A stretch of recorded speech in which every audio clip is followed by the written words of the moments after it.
سے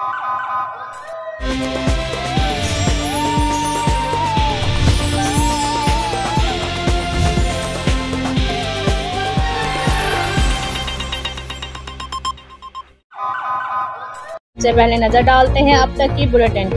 جی بالکل، ہر سال کی طرح عاشوراء محرم الحرام کے دوران مذہبی رواداری اور بھائی چارے کی فضا برقرار رکھنے کے لیے یکم محرم الحرام کو سالانہ یوم شہادت فاروق اعظم اور شہداء کربلا 30واں سیمینار ملی یکجہتی کونسل کے زیر اہتمام میونسپل کمیٹی میں منعقد کیا گیا۔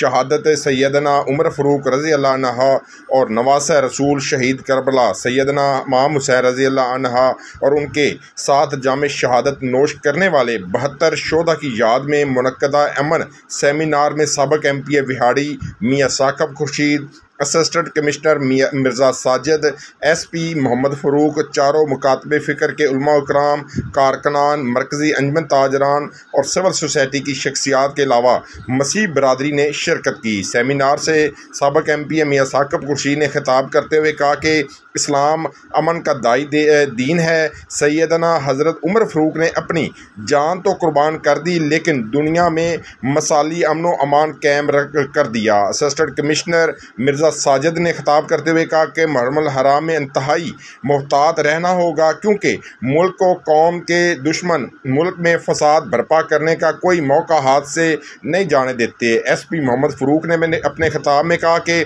وہاڑی کے تمام مکاتب فکر کی باہمی محبت قابل رشک ہے لیکن سوشل میڈیا آج کل ایسا فطرہ بن چکا ہے جس کی وجہ سے بعض اوقات حالات کشیدہ ہونے کی طرف پہنچ جاتے ہیں۔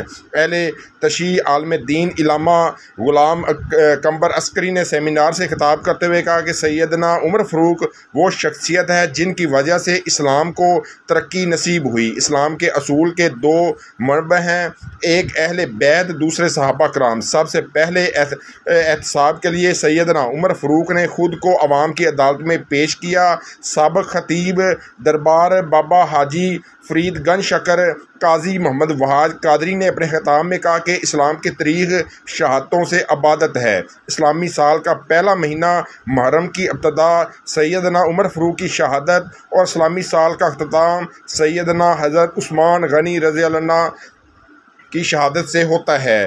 دیوبند عالم دین سید اسد اللہ شاہ نے اپنے خطاب میں شہید کربلا سیدنا امام حسین رضی اللہ عنہ اور ان کے ساتھ جانوں کا نذرانہ پیش کرنے والے شہداء کربلا نے اپنی جانوں کا نذرانہ پیش کر کے امت پر احسان کیا ہے۔ شہداء کربلا نے اپنی شہادت سے رہتی دنیا کو یہ پیغام دیا کہ حق کی خاطر سر کٹوایا تو جا سکتا ہے لیکن کسی باطل کے سامنے جھکایا نہیں جا سکتا۔